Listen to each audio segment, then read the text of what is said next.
ओम शांति। आज 3 नवंबर 2024 और आज भैया दूज है। आत्मिक नाते से सभी भाई बहनों को बहुत बहुत भैया दूज की हार्दिक शुभकामनाएं। बाबा ने संगम युग पर हम सभी को अपनी प्योरिटी की पर्सनालिटी को विकसित करने की ये बहुत अच्छी युक्ति बताई है कि बच्चे भाई भाई की वृत्ति रहे, भाई भाई की दृष्टि रहे और भाई भाई की कृति रहे। बाबा कहे जितना आत्मिक वृत्ति को विकसित करते जाएंगे, आत्मिक वृत्ति अर्थात सर्व आत्माओं के प्रति शुभ भावना, शुभकामना, आत्मिक दृष्टि अर्थात हर एक को लाइट स्वरूप में देखे, फरिश्ते स्वरूप में देखे और आत्मिक कृति अर्थात सर्व आत्माओं को सुख देना है, सुख लेना है। तो बाबा हम बच्चों की बहुत सरल विधि से प्योरिटी की पर्सनैलिटी को विकसित करते और आज के अव्यक्त बाप दादा के अव्यक्त मधुर महावाक्य भी इसी बात पर है कि बच्चे अपनी प्योरिटी की रॉयल्टी में सदा स्थित रहना है। तो आज स्नेह का सागर बाप दादा अपने सभी स्नेही बच्चों को देख रहे हैं। बाबा कहे रूहानी सूक्ष्म स्नेह की डोर से हर बच्चे मधुबन में पहुंच गए हैं और बाबा भी वतन से खींच करके मधुबन में आ गए हैं। इसी स्नेह की डोर में बाप और बच्चे दोनों ही बंधे हुए हैं। बाप दादा ने खाली सन्मुख बैठे हुए बच्चों को नहीं देखा, लेकिन दूर बैठे हुए बच्चों को भी बाबा देख रहे हैं कि कैसे हर एक स्नेह में समाये हुए हैं।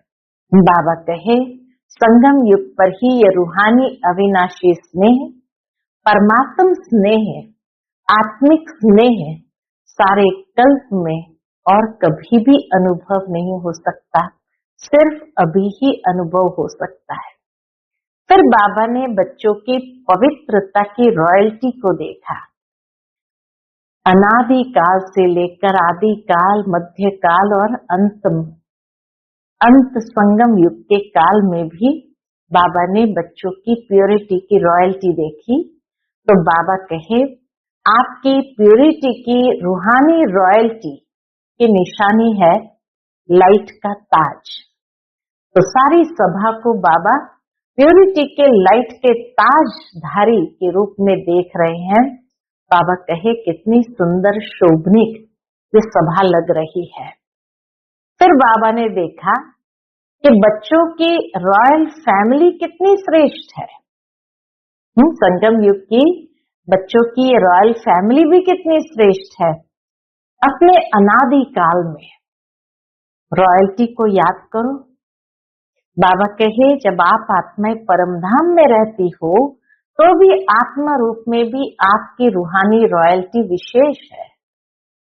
सर्व आत्माएं लाइट रूप में है, लेकिन आपकी चमक सर्व आत्माओं में श्रेष्ठ है, आकर्षण करने वाली है।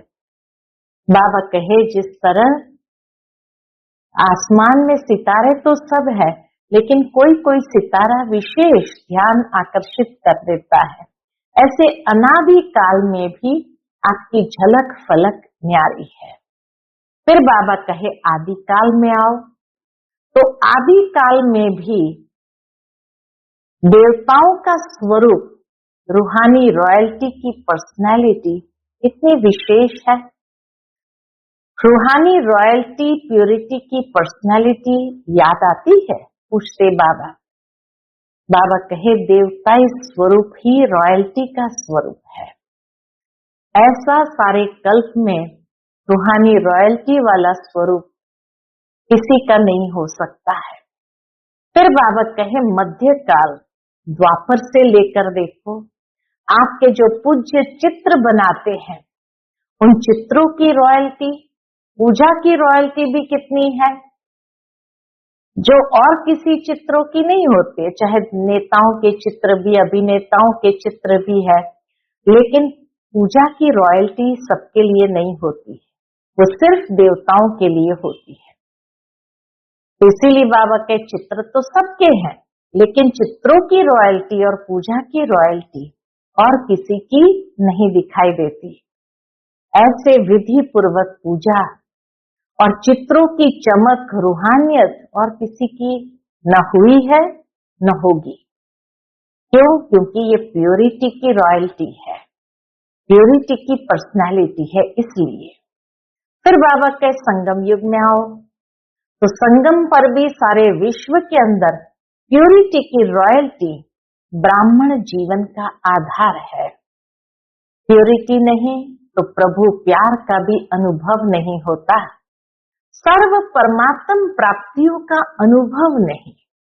ये प्योरिटी की रॉयल्टी से ही, यही ब्राह्मण जीवन का आधार है, यही प्रभु प्यार का अनुभव करने का आधार है और सर्व परमात्म प्राप्तियों का अनुभव का आधार है। ब्राह्मण जीवन की पर्सनैलिटी ही प्योरिटी है और प्योरिटी ही रूहानी रॉयल्टी है। तो सारे कल्प के अंदर देखा जाए, अनादि काल, आदि काल, मध्य काल और अंत काल, तो बाबा कहे दर्पण में देखो आप अपने स्वरूप को कि हमारे अंदर प्योरिटी की रॉयल्टी कितने परसेंटेज में है। हमारे चेहरे से वो प्योरिटी की झलक दिखाई देती है, चलन में प्योरिटी की फलक दिखाई देती है। फलक अर्थात नशा, तो चलन में वो फलक और रूहानी नशा दिखाई देता है। फिर बाबा ने जैसे एक एक ग्रुप्स को, कुमारियों को उठाया, कुमारों को उठाया और युगल मूर्त और टीचर्स को उठाया। तो कुमारियों ने उस दिन पट्टा बांधा हुआ था, एक व्रता। तो बाबा कहे एक व्रता का अर्थ ही प्योरिटी की रॉयल्टी है। कुमारियों ने तो पट्टा पहना है, लेकिन कुमारों ने दिल में प्रतिज्ञा का पट्टा बांध लिया है और इसलिए बाबा कहे निरंतर प्योरिटी की पर्सनालिटी में रहने वाले हैं। जब तक ब्राह्मण जीवन में जीना है, तब तक संपूर्ण पवित्र रहना ही है, ऐसा हरेक का वायदा है। फिर बाबा कहे प्योरिटी की वृत्ति, प्योरिटी की वृत्ति माना शुभ भावना, शुभ कामना, पवित्र दृष्टि अर्थात सदा हर एक को आत्मिक रूप में देखना, फरिश्ते स्वरूप में देखना, और तीसरा है कृति अर्थात कर्म में सदा हर आत्मा को सुख देना और सुख लेना। यह है प्योरिटी की निशानी। तो दृष्टि, वृत्ति और कृति तीनों में पवित्रता हो। तो बाबा कहे कोई क्या भी करता हो, दुख देता हो, इंसल्ट करता हो, लेकिन हमारा कार्य क्या है? हमारा कार्य है फॉलो फादर करना। बाबा ने कभी किसी को दुख नहीं दिया, तो हमें भी किसी को दुख नहीं देना है। कोई गाली दे रहा है, लेकिन उस वक्त बाबा कहे आप सहनशीलता की देवी या देव बन जाओ और आपकी सहनशीलता से गाली देने वाला भी आपको गले लगाएगा। सहनशीलता में इतनी शक्ति है, लेकिन थोड़ा समय सहन करना पड़ता है। तो सहनशीलता के देव या देवियां होना, सदा यही स्मृति रखो, मैं सहनशीलता का देवता हूँ, देवी हूँ। तो बाबा कहे और भी जैसे दुनिया में कोई रिस्पेक्ट नहीं करता, इंसल्ट करता, गाली देता, आपको डिस्टर्ब करता, तो आपको क्या करना है? ये चीजों को लेना नहीं है। लेना अर्थात मन में धारण करना, फील करना। तो बाबा कहे जब अपने अनादि काल, आदि काल, मध्य काल, संगम काल, सारे कल्प की प्योरिटी की, रॉयल्टी की पर्सनालिटी को याद करेंगे, तो फील भी नहीं होगा। कोई क्या भी करे, आपकी पर्सनालिटी को कोई छीन नहीं सकता है। तो सब बात का डबल नशा हो, प्योरिटी का भी डबल नशा, सहनशीलता की देवी या देवता बनने का भी डबल नशा। बाबा कहे सिर्फ अमर रहना अमर भव के वरदानी कभी नहीं भूलना। फिर बाबा ने युगल मूर्त को उठाया और कहते हैं, बाबा ने प्रवृत्ति में रह करके युगलों को क्या डायरेक्शन दिया है? युगलों को यही डायरेक्शन दिया है कि पवित्र प्रवृत्ति मार्ग हो। क्यों ये डायरेक्शन दिया है? क्योंकि बाबा कहे युगल रूप में रहते इन महामंडलेश्वरों को पांव में झुकाना है। वो लोग कहते भी है साथ में रहते पवित्र रहना मुश्किल है, और आप क्या कहते हो? बहुत सहज है।